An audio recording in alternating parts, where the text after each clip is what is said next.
سلام حبايبي نذا بديزات كاتاسل ملا علم خوينكم سلامكم بزح ترفل اللي انبارخس نبرات حواتي حزو النقفكم يفلني لايك شير مقبراس تاتكم مصحفا يفلني نولخي بستقور اللي دقفون ازيك حول بيز مسكين كوريتي حول اللي دق عبيتي حدش تخونكم لا سبسرايب نقوركم نايدولوك تنصحنكم كمسي كماتو بس تخونوا تحتنا يعدل انبارخس لما انتي بفلي بدي امتيكم مالتيو فلي جولا بدي حزكم مجمارا اكزاوير يتمسجن يكون تمسجن فتاري كله እግዚአብሔር ይው በእግዚአብሔር አቅሊታ ይልካ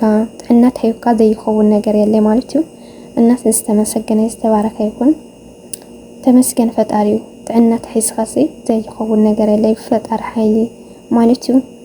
እና የዛሬ ቪዲዮአችን በልጅ ቪዲዮ ነው መጥቻለሁ ውዶች ማለት ላይክ ማድረግ አትርሱ አዲስ ከሆናችሁ በሰው ተሆኑ ተጠይቃችኋለሁ እና ለማ አንተ بدي ጥዕና ተስፋ አቅሊን ተሐልዩ ዘይخون ነገር የለ ማለት መጀመሪያ ጥዕና ይዝለ ሐቂ ጥዕና ተሕስኻ ዘይخون ነገር የለ ማለት ኩሉ ዝሳኻ ጥዕና ተሕስኻዩ ማለት እቲ ደለኻዮ ሽቶ ተበጽሕሲ ጥዕና ተስፋ አቅሊ እንተሐልዩ ዘይخون ነገር የለ እግዚአብሔር አምላክ ሙሉ ጥዕና ተህብካ እንት ደለኻዮ ተበጽሕ በእግዚአብሔር ፈቃድዩ ማለት እና ለማ አንተ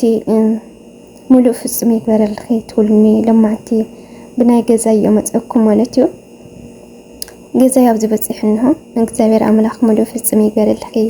ተፈጽሙ ማዕለል ኸይ ማዕረፍ ኸይ ትውልላይ ማለት እዩ ተፈጽሙ ደሞ አመራቀው ከድመኩም ሕዝግን ያብዝ በጽሕንሁ ማለት እዩ ሙሉ ፍጽም ይበረል ኸይቱልኒ ማለት እዩ ወዲ ሰው ኮይኑ ተደልሊ ነገር ሓደ ገዛ እዩ ማለት እዩ ዘድሊ ወዲ ሰብሲ ተሓደ ገዛ ስለርኮነ እና ገዛ ያብዝ በጽሕንሁ ሙሉ ፍጽም ይበረል ኸይቱልላይ ማለት እዩ ገዛ መስራሕ ትፈልጥዎ ይኹም በዚ ሕዚ ግዜ ማለት እዩ ቀደም ድሓን ይነሩ በዚ ሕዚ ግዜ ግን እንታይ ማኩለኩም ብሰራሕ ከነ መስራሕ ዘላኽነ ይኹም ትፈልጡ እምበር በዚ ሕዚ ግዜ በስብ ድናኻ ቲ ማተሪያል ትገዝእ እንደ ነትሰሙንተ ነቲ ቆርቆሮ ዲዩ ነገለታት ዲዩ እንታይ ማክለኩም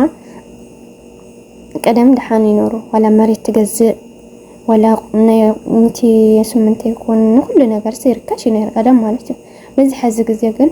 ዋይ በስብ እንታይ ማክለኩም ኣብዚ ዝወደ ቅርሺ ማለት እዩ ገና ብቆልዒሲ ጻዕዳ ጨጉር ከብቁሉላ ገና ብቆልዒ ማለት እዩ ግን ተመስገን ኳዕላ ዝበጽሐ ሙሉ ፍጽም ይበረል ኸይቱልየ ማለት እዩ እግዚአብሔር አምላክ ተፈጽሙ ደሞ ያዕርፍ ዘብለሉ አነ ዝምነይ ማለት ካብ ሁሉ በቃ ተጸባይናይ ሰብስብ አይግበረኻ ንዓለኻ ሰሪሕካ ሳብ ንዓለኻ ዕርፍ ተብለሉ ወለና ንዓለኻ ገዛ ሒስኻስ ንእሽቱን ስራሕ ተሃሊካ ምንም አይኮነ ካብ ክራይ ገዛ ካናይ ሰብ ገጽ እግዚአብሔር አምላክ ይምሓረና ብትሩ ካብ ቀደመይ ዝምነይ ማለት እዩ በቃ ንዓለኻ ገዛ ሰሪሕካሲ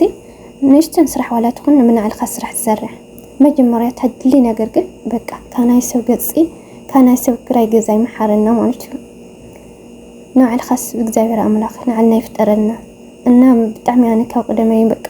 ኣነስ ካብ ገጽ ሰብ እግዚአብሔር አምላክ ይወጽኒ ንዓለ ይፍጠረለይ ይብል ማለት እዩ እና እግዚአብሔር አምላክ ኣብ ዝበጽሕኖ ሙሉ ፍጽም ይግበረል ወለይ ሙሉ ፍጽም ይግበረለይ ማዕረፍ ይግበረለይ አምላክ በዚ ሕዚ ግዜ ክትሰርሕ ገዛ ግን ብጣዕሚ ይከብድ ማለት እዩ ብጣዕሚ ይከብድ እቲ ቆርቆሮ ክንደይ ሃም ዝግዛእ ትፈልጥዎ ይኹም ስምንተ ካሜራ ዘለዎቲ ኩሉ ነገርሲ ናሕሪ በቃ ታይማክለኩም ኣብዚ ዝወዳ ቅርሲ ታይማክለኩም ብጣዕሚ ከብድ ማለት እዩ ግን ተማን ጥዕና ተሃልዩ ዘይኸውን ነገር የለ ማለት ጥዕና እግዚአብሔር አምላክ በፈቃድ አምላክ ኮይኑ ጥዕና ትሕስ እና ጥዕና ይወና ጥዕና ሒስኻ ይኩሉ ዝርከብ ሸቂል ካለ ገይር ካለ ጽይር ካለ ጥዕና ተሃልዩ afti ዝደለኻዮ ሽቶ ተበጽሕ afti ዝደለኻዮ ትናትካዞ ካዮ ትሰርሕ መጀመሪያ ጥዕናዩ ሸቂል ካለ ጽይር ካለ ንዓልኻ ገዛ ይኹን ንዓልኻ ዝኾነ ስራሕ ትኸፍት ጥዕና ተሃልዩ ሰሪሕኻ ሸቂልኻ ኣብ ዝኾነ ደረጃ ትበጽሕ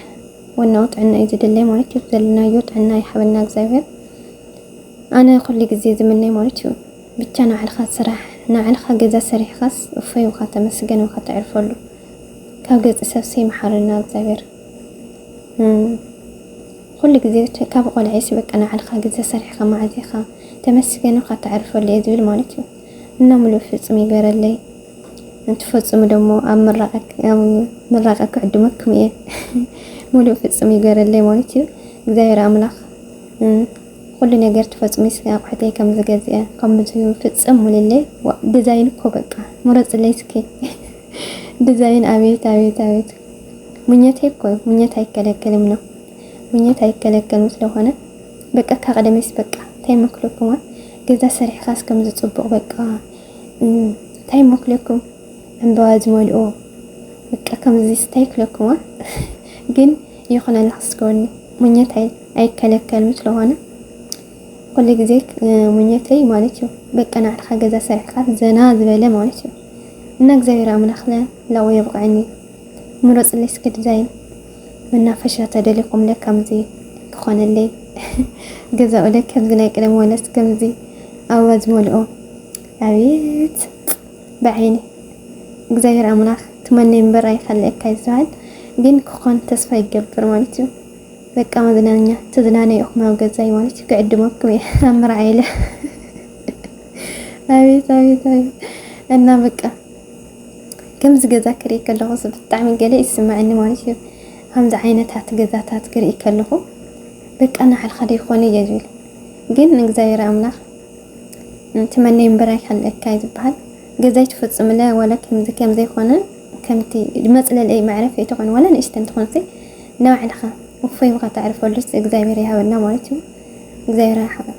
ባዕሉ መርቆ ትናዕና መጽለይ ዝወናይስ ተመስገን እና ናዕርፈሉ ይሐበና ናሕወቴ ማዕሪ ናይ ለማዕንቲ ቪዲዮ አትመስል ላይክ ምግባር ላይ ትረስዑ ሕወቴ ማዕሪ ኣብ ዳግማይ ቪዲዮ እስከምንገናኝ ሰላም ያቆየን እወዳችኋለሁ ባይ ባይ